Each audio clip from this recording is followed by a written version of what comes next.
Vladimir Putin doesn't just lead Russia, he sees himself as a restorer of it. One of the most telling moments in understanding Putin's mindset came during a speech in 2022, where he referenced Tsar Peter I, Peter the Great, and said, "Peter returned and strengthened Russian lands. It has fallen on us to return and strengthen as well." That wasn't just historical reflection, it was ideological confession.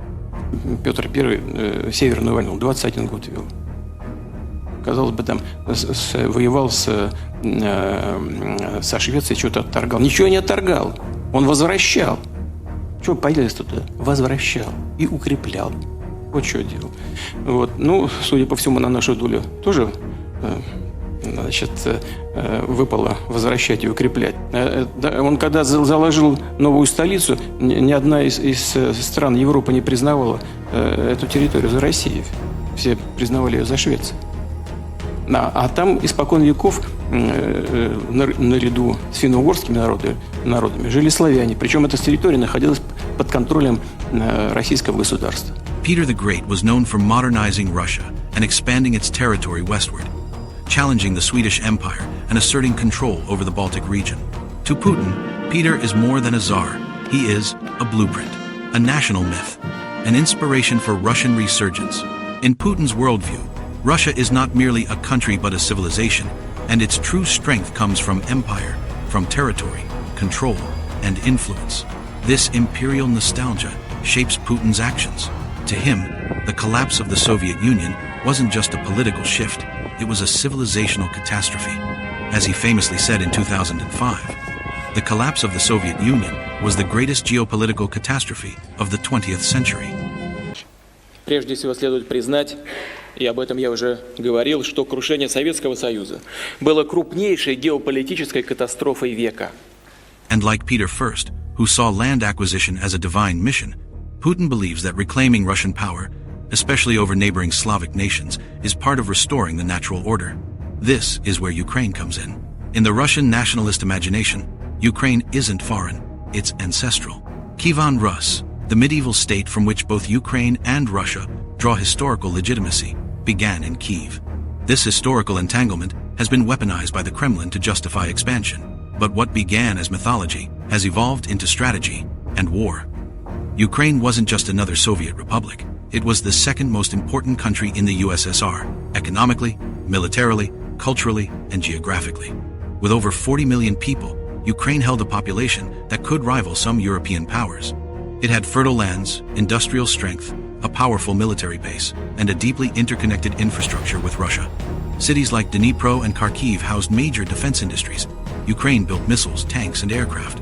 The Black Sea Fleet was headquartered in Crimea, and Ukrainian ports gave the Soviet Union access to warm water naval power. Even Kyiv, the capital of modern Ukraine, was considered one of the intellectual and spiritual hearts of the Soviet Union. When the USSR collapsed in 1991, Moscow didn't just lose a province, it lost a critical pillar. Ukraine declared independence with a stunning 90% vote in favor, including in Crimea and the Donbass. For Putin and many hardliners, this wasn't just tragic, it was intolerable. A Ukraine aligned with Europe and NATO is, to Putin, a nightmare. It's not just a lost territory, it's a symbol of rebellion, a slap in the face of the Russian imperial dream. This is why, despite decades of relative peace, Moscow began sharpening its rhetoric and tools of influence in Ukraine, through media, economics, cyber attacks, and covert agents. But when these soft power methods failed, the tanks rolled in. Putin's view of the Soviet Union isn't driven by love for Marxist ideology, it's driven by power and structure. The USSR, despite its authoritarian brutality, was a geopolitical giant. It controlled half of Europe, projected influence across the world, and, crucially, kept Russia at the center of global politics. When the Soviet Union disintegrated, Russia didn't just lose land, it lost status. From a superpower, it became a struggling regional power. С образованием Содружества независимых государств я прекращаю свою деятельность на посту президента СССР. Over 25 million ethnic Russians found themselves outside Russia's new borders. Former republics, once dependent on Moscow, suddenly had the right to choose their own destinies, and many turned west. Putin, a former KGB agent stationed in East Germany, saw this collapse from the inside. The humiliation of watching Berlin fall, borders open, and Russia retreat burned into his political DNA. His entire presidency has been shaped by the goal of reversing that decline. The idea is simple, but dangerous. Without Ukraine, there can be no restored Russian Empire. Belarus, Kazakhstan, even Armenia, all are important.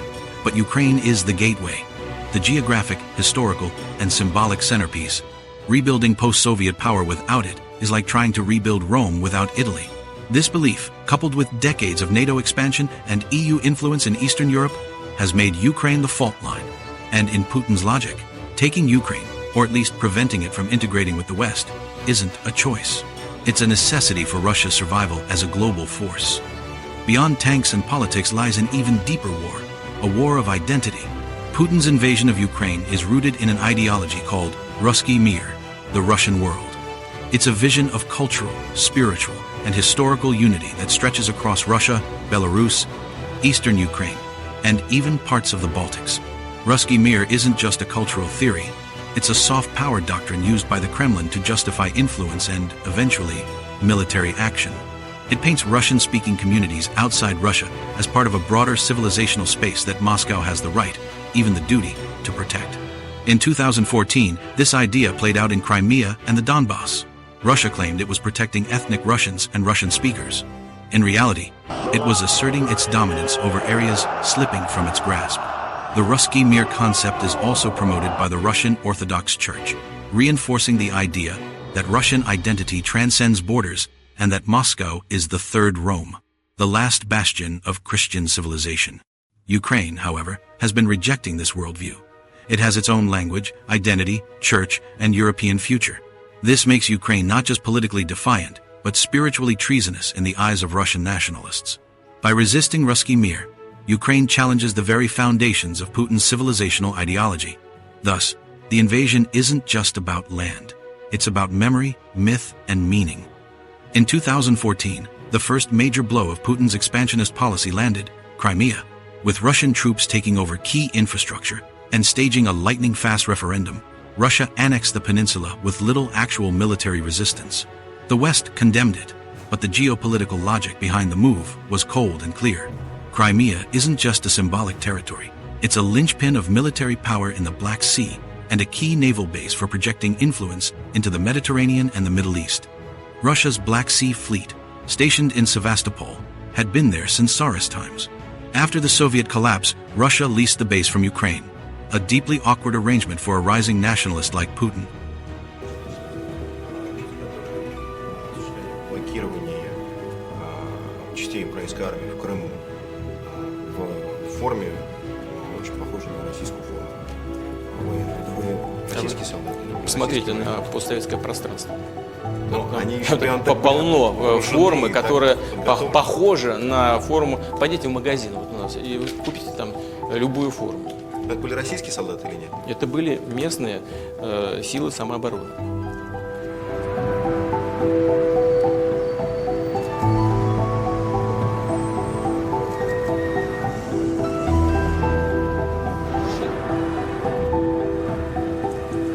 Я дал поручения и указания Министерству обороны. Ну, что скрывать, под видом усиления охраны наших военных объектов в Крыму перебросить туда спецподразделения Главного разведуправления и силам морской пехоты, десантников. By taking Crimea, Russia not only secured that naval dominance permanently, but also gained new offshore energy potential in the Black Sea and a defensive buffer against NATO's growing eastern presence. For Putin, Crimea's annexation also served another purpose. It stirred national pride. After years of internal discontent, economic struggles, and political stagnation, Crimea became a patriotic rallying cry. State media called it a return home. The image of Putin restoring Russian greatness resonated deeply with older generations and those nostalgic for Soviet might. But this move also revealed something darker, that Moscow was ready to redraw borders by force if soft diplomacy failed. And it showed Ukraine and the world that Russia would not tolerate a Western-aligned neighbor sitting on the edge of its empire. Crimea was just the beginning. What followed would shake Europe's peace to its core. While Crimea was taken swiftly, eastern Ukraine, specifically Donetsk and Luhansk, became the stage for a different kind of war, hybrid warfare. In 2014, Russian-backed separatists declared independence in the Donbass region, igniting a grinding, slow-burn conflict that would last for 8 years before the full-scale invasion in 2022. This wasn't a traditional military occupation. Russia provided weapons, intelligence, mercenaries, and political cover while denying official involvement. The goal was to destabilize Ukraine, bog down its military, and prevent it from moving toward NATO and the EU. The Donbass conflict allowed Putin to test the West's resolve. Sanctions were imposed, but no military action followed. It was a dangerous precedent. For Russia, it meant there was room to maneuver. For Ukraine, it meant constant tension, thousands of deaths, and economic paralysis in its eastern industrial heartland. These regions are rich in coal, steel, and industry, and deeply symbolic for the Soviet legacy. Controlling them weakened Ukraine and gave Russia leverage. But it wasn't enough. While Donbass was festering in war, Kyiv was moving closer to Europe, signing trade agreements, building democratic institutions, and rebuilding its army. For Putin, time was running out. He had to act decisively, or risk losing Ukraine to the West forever. Ukraine's location is both a blessing and a curse. Sitting between Europe and Russia, it's the crossroads of two civilizations. This geographic reality has made Ukraine a target of empires for centuries, from the Mongols and Ottomans to the Nazis and Soviets. To Russia, Ukraine is a strategic buffer. Without it, Moscow is vulnerable. The distance from NATO countries to Russia's core cities becomes alarmingly short. From eastern Ukraine, Moscow is within a 500-kilometer missile range. From Crimea, Russia can dominate the Black Sea and threaten NATO allies like Romania and Bulgaria. Ukraine also serves as a vital energy corridor. Russian gas pipelines transit through Ukrainian territory to reach European markets. Controlling or influencing Ukraine means controlling part of Europe's energy dependency, a critical tool in Putin's geopolitical playbook. Militarily, the wide open plains of Ukraine provide no natural barriers. It's either an invasion route, as used by Hitler in Operation Barbarossa, or a defense zone. Russian military doctrine has always emphasized buffer zones to protect the homeland. Ukraine is that buffer. Without it, Russia's western flank is exposed. That's why Ukraine isn't just about history or ideology. It's about terrain, logistics, energy, and survival. Beneath Ukraine's soil lies another factor in this war: resources. Ukraine is often called the breadbasket of Europe, thanks to its vast fields of fertile black soil, some of the richest agricultural land in the world. It produces wheat, corn, barley, and sunflower oil in massive quantities. In a world of growing food insecurity, this alone gives Ukraine economic and strategic value. But agriculture is only the beginning. Ukraine is also rich in minerals and rare earths. It holds large reserves of iron ore, manganese, titanium, lithium, and uranium, resources critical for everything from steel production to battery technologies and nuclear fuel. In fact, Ukraine has one of the largest lithium reserves in Europe, a key material for green technologies and modern warfare equipment. Control over these resources would not only boost Russia's economy, but deny them to the West and Ukraine's potential allies. It would give Moscow leverage in future global supply chains, particularly in sectors where China and Russia are competing for dominance. Moreover, Ukraine's industrial base, though weakened since the Soviet collapse, still houses key factories, aerospace facilities, and shipyards, many of which were originally built to serve the USSR. For a Russia facing sanctions, economic decline, and technological isolation, Ukraine's assets represent both a threat and an opportunity. The more Ukraine integrates with the EU, the more these resources serve the West. But under Russian control, they could fuel another imperial surge.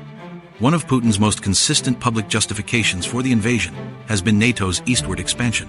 Since the late 1990s, former Soviet satellite states like Poland, Latvia, Lithuania, and Estonia have joined NATO, bringing the alliance right up to Russia's doorstep.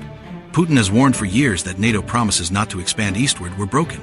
Though such promises were never formally written, the perception of betrayal has deeply influenced the Kremlin's worldview.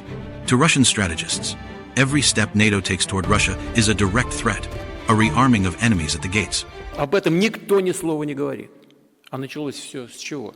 С того, что нас надули, обманули грубо, как у нас в народе говорят, кинули просто по поводу нерасширения НАТО на восток. Ведь хорошо всему миру известно, что России было обещано ни одного дюйма на восток НАТО продвигаться не будет. И потом одна волна расширения за другой. When Ukraine flirted with NATO membership, the Kremlin's alarm bells rang. For Moscow, this wasn't just political, it was existential. A Ukraine in NATO would mean Western troops, weapons, and potentially even missiles stationed in a country that shares over 2,000 kilometers of border with Russia. This scenario, to Putin, was intolerable. In the years leading up to the 2022 invasion, Russia issued ultimatums to NATO, demanding a rollback of its expansion and formal guarantees that Ukraine would never join. The West refused, defending the principle that sovereign nations can choose their own alliances. To Putin, that was the final straw. The war that followed wasn't just about Ukraine, it was a message to the world. Russia was drawing a red line in blood. When Putin launched the full-scale invasion of Ukraine on February 24, 2022, it marked the most dramatic act of aggression in Europe since World War II. The world was stunned. Many analysts believed it was just saber-rattling. Few expected a total assault on Kyiv, Kharkiv, Mariupol, and dozens of Ukrainian cities. But for Putin, this war wasn't just about territory. It was about reversing the future, stopping Ukraine from escaping the Russian orbit forever. He saw a nation slipping westward, embracing democracy, rejecting authoritarianism, and building its own national identity. If Ukraine succeeded, it would provide a dangerous example to Russians themselves, a neighboring Slavic people proving that freedom and sovereignty were possible without Moscow. The full-scale invasion was a gamble, and one that didn't go as planned. Ukrainians resisted fiercely. President Vladimir Zelensky, once seen as a comedian-turned-leader, emerged as a global symbol of resistance. The Ukrainian military, trained and equipped over the years by NATO, put up a defense that shocked Russia and impressed the world. Cities didn't fall in days, they stood for months. Putin had expected division in the West. Instead, he got unprecedented unity. Sanctions hit hard. Europe rearmed. NATO grew stronger. Finland and Sweden, long neutral, joined the alliance. Instead of weakening NATO, Putin accidentally expanded it. Still, the war continues. Russia has mobilized hundreds of thousands, taken territory in the east and south, and doubled down on the belief that Ukraine must never be allowed to become a Western stronghold. This war isn't just about Ukraine, it's about the post-Cold War order. It's about whether great powers can still redraw borders by force. It's about the legacy of empire and the cost of its revival. For Putin, it's about how history will remember him, as the man who restored Russia or the one who destroyed it trying. Why did Russia invade Ukraine? It wasn't one reason, it was all of them. It was about history, Tsarist dreams, Soviet nostalgia, and imperial ghosts. It was about power, the fear of NATO, the rise of democracy, and the loss of influence. It was about resources, strategy, and identity. But above all, it was about control, not just over land, but over the future. Putin's war in Ukraine is a war against time, an attempt to stop the clock from moving forward. But history doesn't stop. It only accelerates. It's a story of empire, identity, and ambition, one still being written in blood and steel. And Ukraine, whether divided or united, broken or rebuilt, now stands as the line between the old world and the new. Thank you for watching. This was Global Tensions. Stay positive, stay critical. See you next week.